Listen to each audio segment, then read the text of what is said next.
The Jerry Fallwell sex scandal has led DBTR to give his iconoclastic view of fidelity. One of the most prominent evangelical Christians in the country is involved in a sex scandal.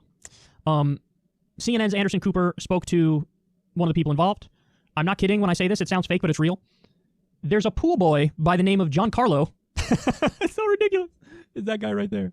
Pool boy by the name of Giancarlo. And he was sleeping with Jerry Fallwell Jr.'s wife.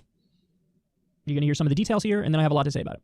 Just before we went on air today, I spoke with a man at the center of a scandal involving one of the most important evangelical leaders in the country. Giancarlo Granda is his name. He was a pool attendant in a Miami hotel when he met Jerry Fallwell Jr. and his wife, Becky.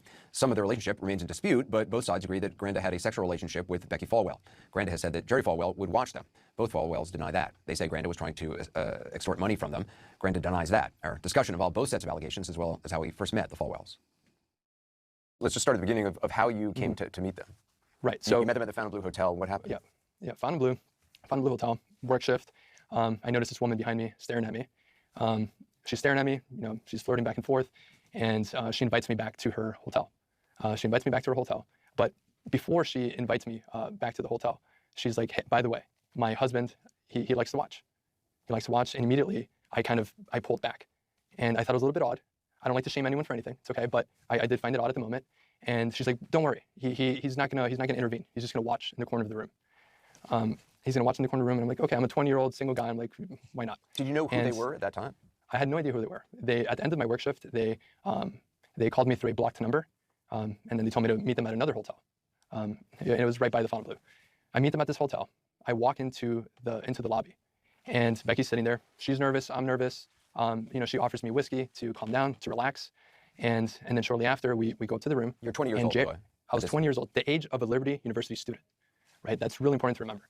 Go up, and Jerry's laying down. And there's two beds. He's laying down in one of the beds, and he's noticeably drunk and giggling. And then again, I'm a little bit worried, right? I'm like, what am I getting myself into? And then I said, "Hey, at any point, if you get jealous or upset, just let me know, and I'll walk out of here. No problem." You said that to Jerry Fallwell? I said that to Jerry Fallwell. He's like, "No, but just go for it." Right? He encouraged me. He's like, "Just go for it." Did you get the sense that they had done this before? I mean, did it seem new to either of them? In hindsight, look, now, as a 29-year-old man, I can see how they're very methodical in targeting me. It's very clear now, after years have gone by, they told me that I was perfect. And I was exactly what they were looking for, is what they would tell me. Perfect why? Well, to give context, when I was in high school, I suffered with video game addiction. I was a bit timid, nervous, and when I was working at the Fontainebleau, I was starting to come out of my shell, but I still had these insecurities, and I guess they detected it, which made me an ideal target for them. Did Jerry Fallwell participate? I mean, did he just watch? He would watch. Again, I don't want to go too much into the details at the moment, but he would watch, and he enjoyed watching me and Becky have sex. So he was sexually involved, but just not actually physically participating with you? Right. He would just sit in the corner, and he was just enjoying watching us. The way he says that at the end. What I'm trying to say, Anderson, is he was enjoying watching us. He was enjoying watching us. You could say it, dude. He's beating off in the corner. That's what he's doing. All right, so there's a lot to say about this. Now, let's get it right off the bat. Let's get this out of the way. The issue is not, let's judge him for this being his thing, or let's judge them for this being their thing. That's not the issue at all, not even close. You're free to do whatever you want to do if it's consenting adults. Totally fine. The issue, of course, is the deep, deep hypocrisy of it all. There's a bigger issue, Kyle, and the issue is the definition and perception of disloyalty in marriage. Many folks will see this as Jerry Fallwell's wife being disloyal to him, when in fact he has promoted this with his wife. He has encouraged his wife to do this. Sergeant of Akkad calls this cuckoldry. And he will still accuse the wife of being disloyal. He will still accuse the wife of not being loyal. That's moronic.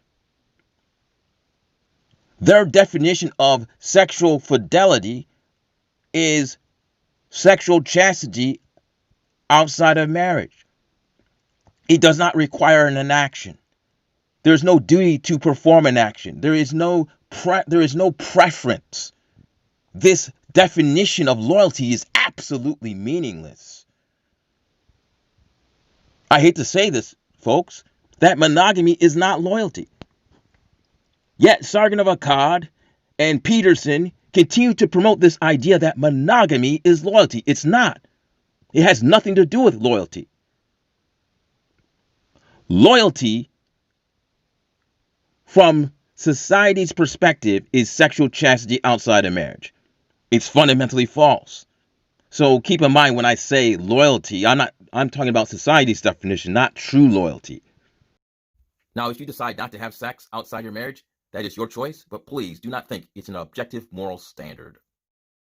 If you enjoyed this video and support progressives like the Young Turks, Secular Talk, David Pac-Man, Vosh, please visit the Debunk the Right channel, where there are over 75 videos which debunk right-wing nonsense from the likes of Officer Tatum, Ben Shapiro, Candace Owens, and the loudmouth of Crowder, Steven Crowder. You can access this channel by either hitting the channel icon below this vid or clicking the link in the pinned comment in the comments section.